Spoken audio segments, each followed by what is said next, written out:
Buenas tardes, compañeros.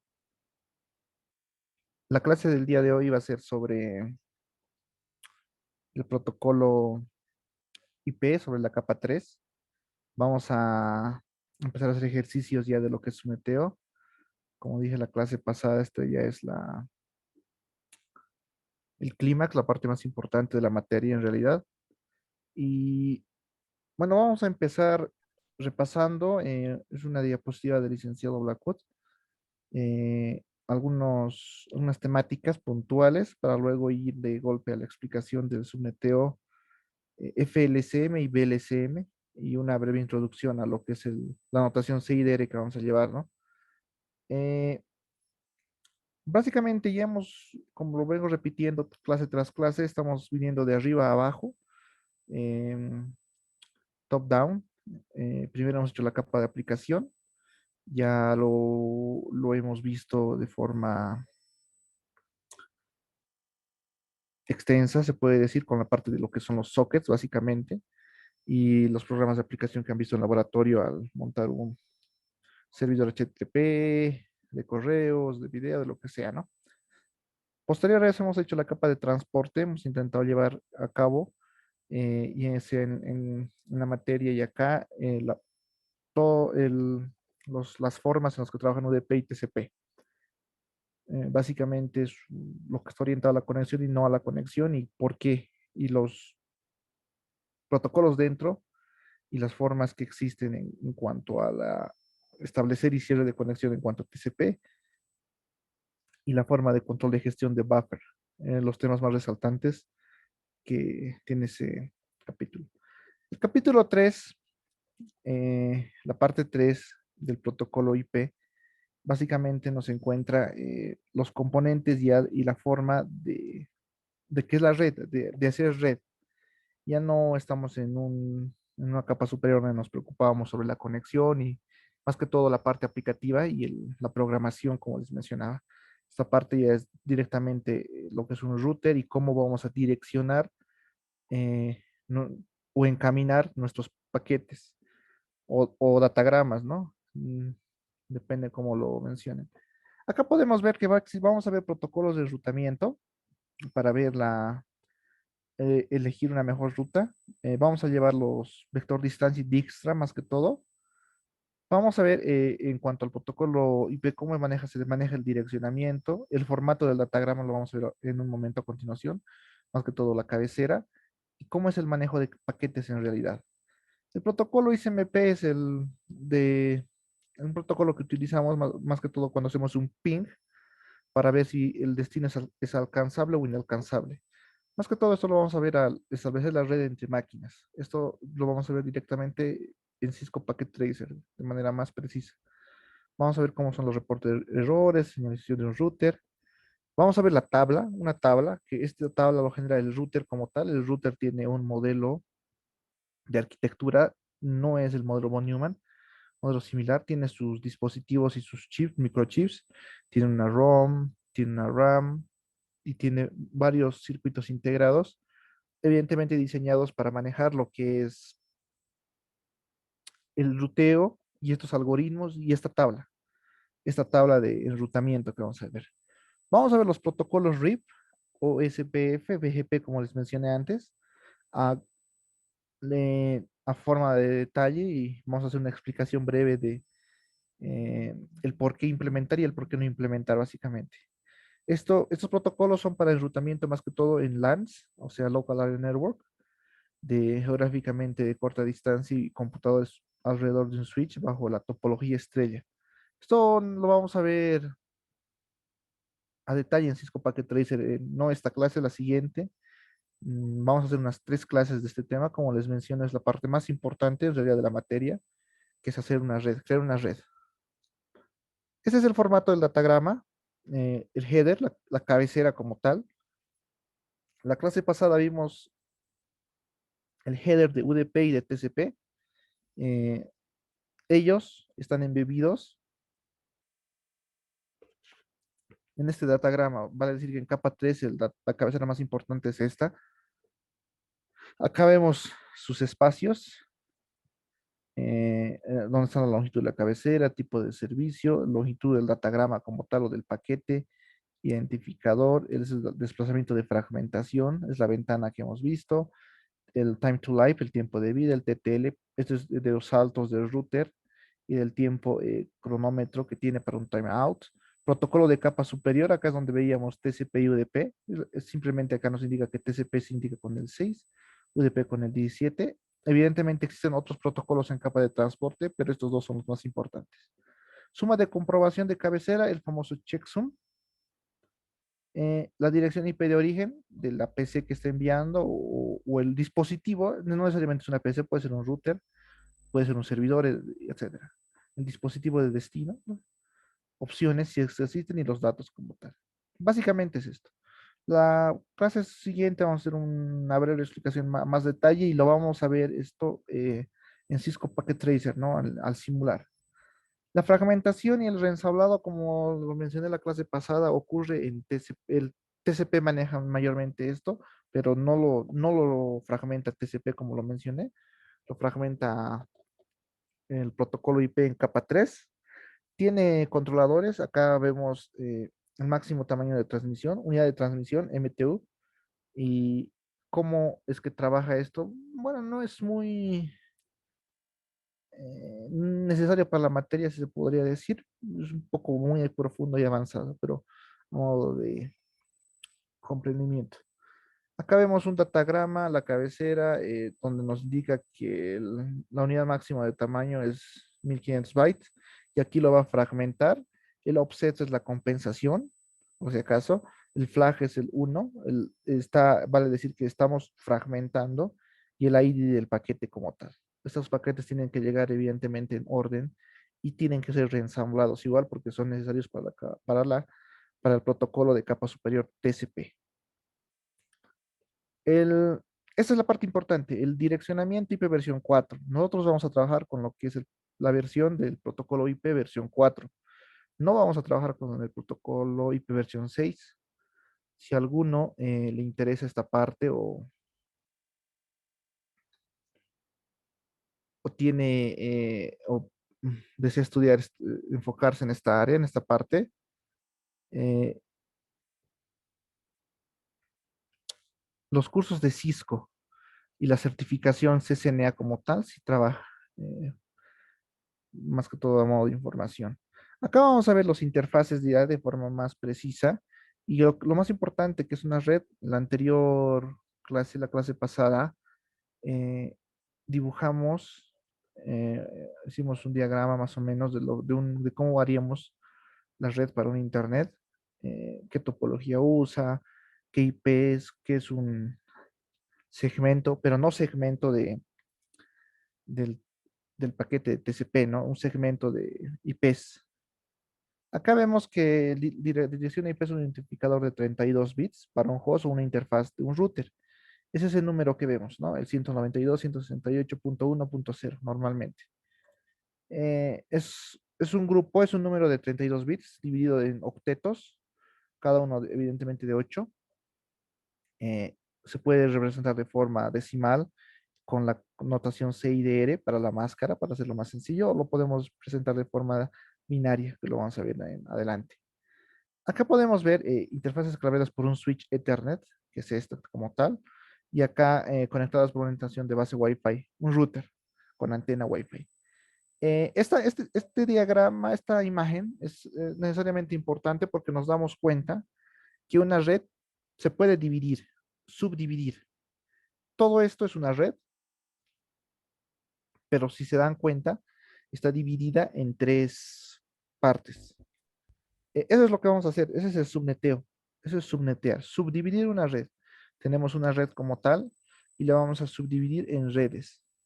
¿Por qué? Ya se explicó la clase pasada, ¿no? Por ejemplo, en un banco están la red que solo maneja, digamos, las cajas que hacen la cobranza y pago de, de sus bienes, ¿no? El dinero como tal. Puede haber otra red para los que son los eh, directivos, ejecutivos que están en el mismo banco, otra para los oficiales de crédito, información y demás. Evidentemente todos tienen que estar en red, en ese mismo banco, en ese mismo edificio, en ese mismo lugar, pero no tienen que compartir la información. Hay que subdividir estas redes. ¿Y bajo qué criterio se subdivide? Bajo muchos. Esto es más que todo en gestión de red. Es más que todo orientado a una gestión de proyecto, ¿no? O del por qué la empresa quiere subdividir. Eso es lo que les mencionaba. Esta parte también es muy importante y ya lo llevamos, lo expliqué varias veces. Espero que acá se pueda comprender ya de forma más precisa y si alguien tiene alguna duda, por favor no duden en preguntar, ya sea por voz o por chat. En sus orígenes, la dirección IP versión 4, como se los mencioné antes, estaba pensada que iba a abastecer a todos, ¿no? No iba a ser necesaria su expansión y su avance a lo que es IP versión 6. Por lo cual se usa el concepto de clases. Existen 5 clases: la clase A, la clase B, la clase D y la clase E. Este es el número, el IP, el identificador que mencionábamos adelante para la interfaz de red. Está dividido por 4 octetos. Cada octeto tiene 8 bits y en total son 32 bytes. Eh, Se divide este número como tal es este, ¿no? Acá está en notación binaria y aquí está en notación decimal, obviamente separada por puntos. Esto es para una fácil comprensión de los octetos. El primer número evidentemente representa 2223, el segundo 111. Y a su vez, esto se divide en dos. eh, una parte que son los bits de la red y otra parte que son los bits del host. Eso es una parte muy esencial. Esto lo vamos a llevar espero que ahora se entienda con la explicación que vamos a hacer. Y bueno, como se divide en dos, acá está el primer byte, segundo byte, tercer byte, cuarto byte. Cada byte tiene 8 bits. Acá vemos que la clase A ha destinado un octeto para la parte de red y 3 para la parte de host. Es vale decir que esto es para la red y esto es para el host. Esa es la clase A. Y su primer octeto está comprendido entre los números del 0 al 127. La clase B, a diferencia de la A, ya no solo usa un octeto, usa 2 octetos para su parte de red y 2 octetos para su parte de host. Acá lo pinta el recuadro en amarillo. Y los números comprendidos para su parte para el primer octeto representativo es 128 a 191. En cuanto a la clase C, ya usa 3 octetos para la parte de red y un solo octeto para la parte de host, que es este. Y sus números comprendidos están entre el 192 al 223. La clase D y la clase E son más clases experimentales y clases que no se toman en uso porque tienen algunos propósitos. En la clase D no recuerdo qué propósito tiene y la clase E es experimental. Vale decir que no es para uso común. ¿Dónde vamos a trabajar nosotros y dónde se trabaja en la vida real? Es en la clase A, clase B y la clase C. Si se dan cuenta, ya hay una división. La clase C, como tiene tantos bits destinados para la red, es una clase de redes pequeñas, donde la máxima cantidad de computadores es 254. La clase B es una red de clase media para empresas un poco más grandes, se podría decir, en donde podemos administrar ya 2 octetos para la parte de host y 2 octetos para la parte de red. Y la clase A, evidentemente, es una clase para redes muy grandes, que tienen muchos hosts, más que todo orientadas a las ICPs o segmentos muy grandes. Eso lo vamos a ver adelante. Ya acá empieza a hablar de lo que es el direccionamiento con clase. Eh, Ese direccionamiento, evidentemente, antes las redes han sido diseñadas para que poca gente las use en el mundo. Nunca se ha pensado, se ha creído que la globalización iba a llegar de forma tan rápida e iba a ser tan eficiente y iba a ser tan aceptada por los seres humanos, que todo esto ha quedado chico. que no se puede trabajar bajo la ipv 4. Por eso necesitamos saltar a la ipv 6, pero tampoco se podía saltar de golpe. ¿Qué es lo que se hace? Para solucionar este tipo de agotamiento de direcciones disponibles, tal cual lo menciona en los años 90, si no me equivoco, ya se estaba trabajando sobre la marcha en el mismo protocolo IP versión 4. ¿Y qué es lo que manejamos para reemplazar este direccionamiento de clases? El subneteo, las IPs públicas y privadas, como también lo mencioné. Por eso existe IPs públicas y IPs privadas. Todo este paradigma, todo este pensamiento es para solventar este problema. Y es donde usamos el direccionamiento CIDR, ya para trabajar no solo con un número de IP, sino que este número de IP vaya asociado a una máscara. ¿Qué es una máscara? Lo vamos a ver también a continuación. Y acá vemos las subredes o subnets. Es lo mismo, ¿no? Subnets en inglés, subredes en español. Todo eso es una red. Acá podemos ver tres subredes, una subred que tiene dos máquinas, otra subred que tiene dos y otra que tiene tres. Y evidentemente todas estas subredes están en red entre ellas. Direccionamiento IP, porción de subred, bits de mayor orden, porción de host, bits de menor orden. Esto ya lo vamos a ver conmigo al hacer ejercicios más adelante, al concluir la diapositiva. Acá dice que las interfaces de dispositivo con la misma porción de la subred de una dirección puede alcanzarse. Bueno, ya estos son ejemplos que está poniendo el licenciado para explicar que sí se puede y cómo se divide una subred. Acá nos pregunta cuántas subredes hay y es evidente, no sé, si alguien puede responder por el chat, es una pregunta muy sencilla. Acá podemos ver, por ejemplo, tres routers que están evidentemente conectados, pero obviamente y todos están en red. No sé si alguien se anima a responder por el chat.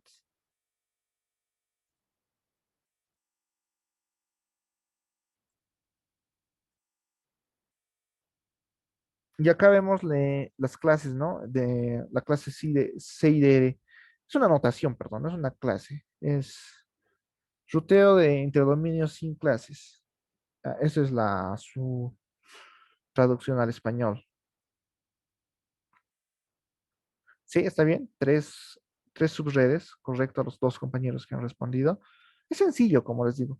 Una red, todo está en red y las subredes es dividir esa red por diferentes razones en otro grupo de subred. Eso es la temática. Parece sencillo, ¿no? Ahora que lo mencionamos, pero operativamente en la vida real es un trabajo, es lo que una empresa hace en realidad. Las empresas TI que les mencionaba y ese es su oficio. Esta es la traducción, perdón, no es lo que quiere decir, es ruteo de interdominios sin clases, porque como las clases A, B, C ya no nos abastecían, ya no eran necesarias, em, para solventar esto se tuvo que inventar lo que es el BLCM, el subneteo como tal. Hay dos tipos de subneteo, FLCM y BLCM. Los vamos a hacer los dos hoy. Espero que lleguemos a hacer en Cisco Packet Tracer también hoy, si no la clase posterior, pero vamos a ver por qué existen y qué es cada uno. ¿Qué es BLSM? Es Variable Length Subnet Mask, máscara de longitud variable. Vamos a ver la porción de la subred de tamaño arbitrario, el formato. Este es el formato CIDR, es la IP en notación decimal dividida por los famosos puntos con una barra, un slash, seguido de una notación X, donde este X hace referencia a la porción de subred de la dirección, a los bits de la red que les mencionaba. Acá, por ejemplo, ya está la división. Estos, los que están en azul, son los bits de parte de la red y los que están en negro son los bits del host. Acá nos indican, ¿no? Parte de subred, parte de host.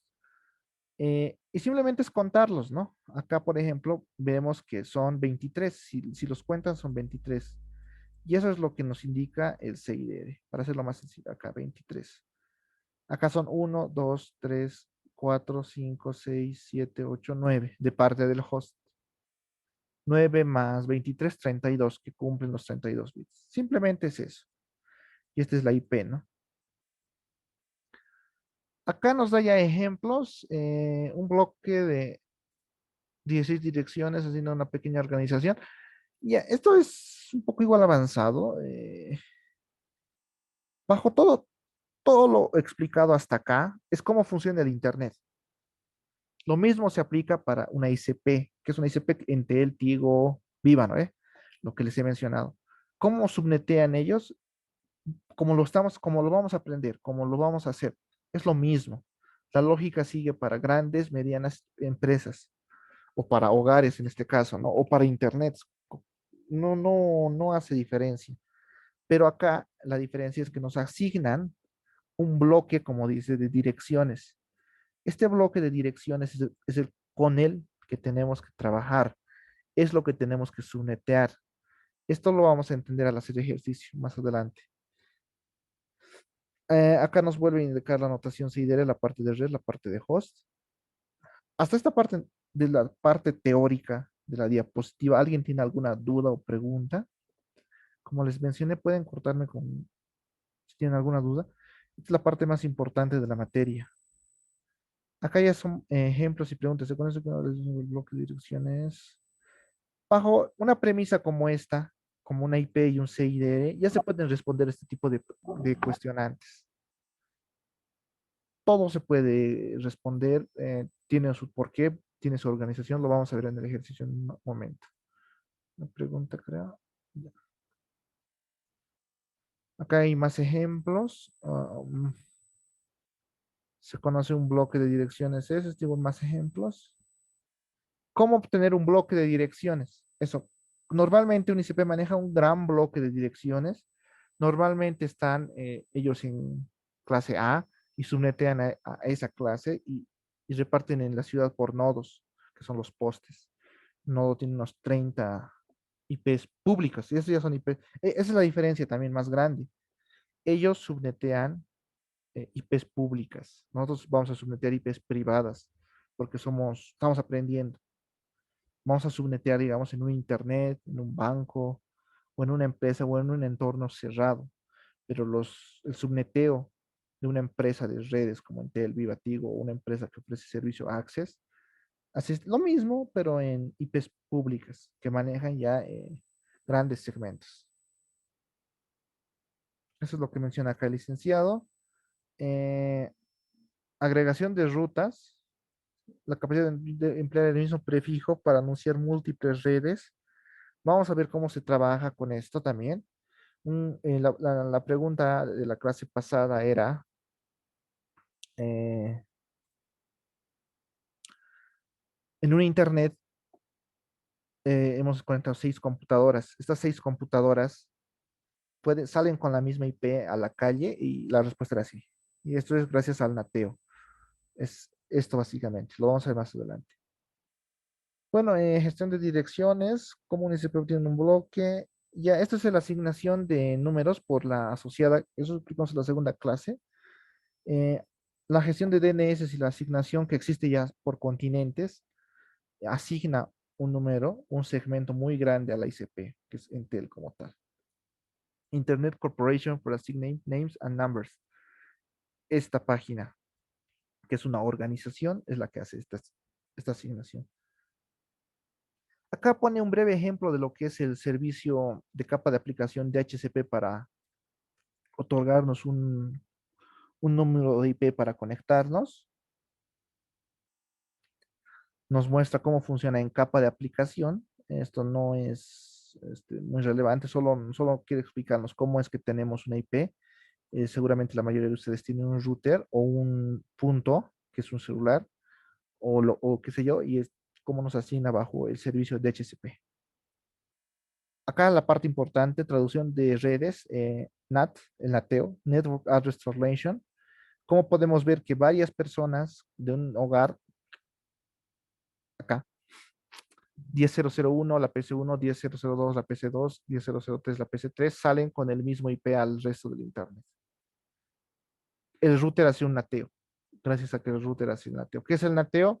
Es igual mediante tablas. Ese es el último capítulo de la materia 273. Lo vamos a ver al final. Implementación de un router de NAT para datagramas que salen, para datagramas que llegan. Y traducción, tabla de traducción NAT. Eso ya lo vamos a ver. Acá sí ya una breve mención a IP versión 6. Evidentemente ya es mucho más grande, ya no es de 32 bits, es de 128 bits. Ya tiene seguridad. Acá ya no existe lo que es TCP/UDP, ya es cifrado y autenticado. No permite fragmentación ni reensamblado en routers. Obviamente sí en host.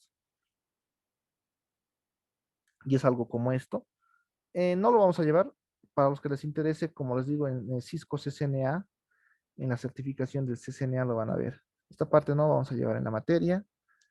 Esto es una explicación a grosso modo de ver el header de una IP versión 6. Es más sencillo que la IP versión 4 porque ya solventa varios problemas que no se nos ocurrió en el pasado, ¿no? Que es la fragmentación, que es la seguridad, ya no es necesario un checksum.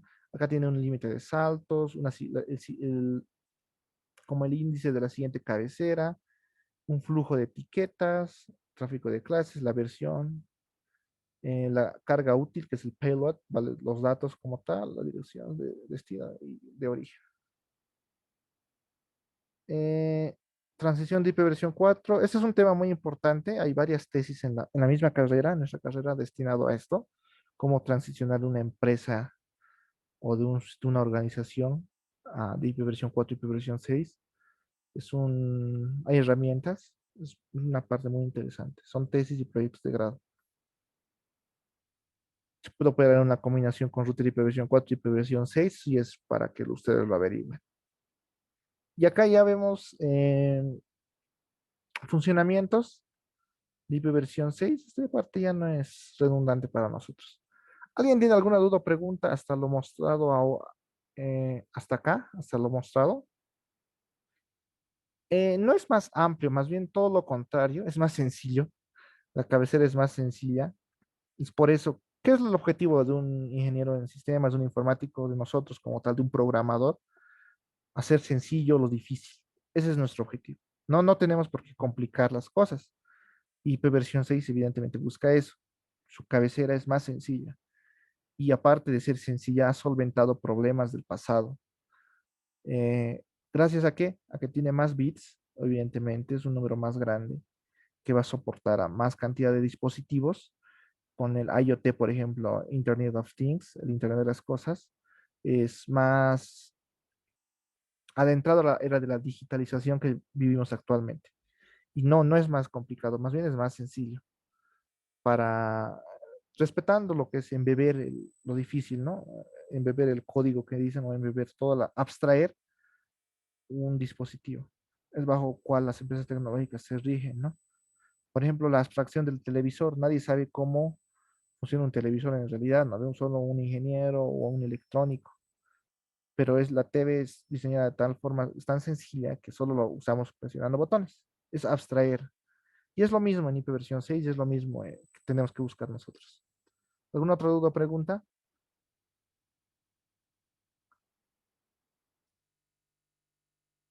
Ya, vamos a empezar de lleno con VLCM. Sí, ipv 4 está agotado hace mucho, mucho tiempo. Por eso se ha creado lo que vamos a hacer ahora, el VLCM y, y lo que es la IP pública y privada.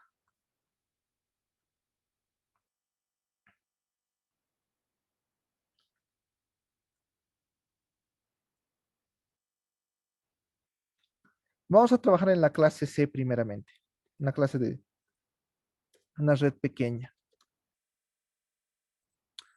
Vamos a trabajar con un segmento. Vamos a trabajar con las IPs eh, privadas, primeramente, ¿no? Creo que tiene dosis. Y vamos a trabajar con la famosa IP 192, perdón, 168, creo que es esa, sí. Punto 1.0, que es normalmente la que tenemos a libre albedrío para usar. Esto es gracias al RFC 1918 de IPs públicas y privadas. Existen dos clases que vamos a aprender. Primeramente, FLSM y BLSM. Vamos a hacerlo primero de forma, vamos a hacer el cálculo aritmético. No, no es cálculo matemático, como el cálculo aritmético de esto. ¿Qué es FLSM? Es Fixed Length Subnet Mask. Algo así es, si no me equivoco. El objetivo es que la máscara no es variable, es fija. Esta nos sirve para dividir en cantidad de redes. Cualquier pregunta, cuestionante, por favor, no sean tímidos. Este es variable length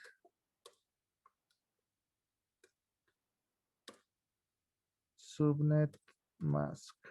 Máscara, subneteo de máscara de longitud variable. Este es para dividir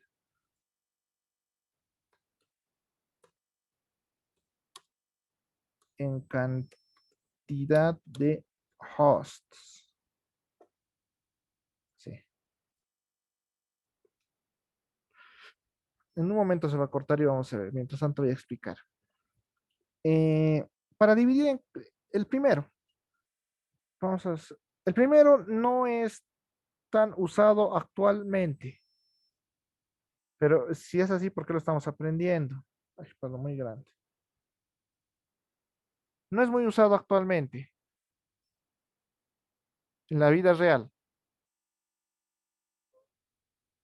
Lo vamos a aprender con fines educativos y van a ver por qué no se usa en la vida real. El primero. El segundo es el que se usa en la vida real.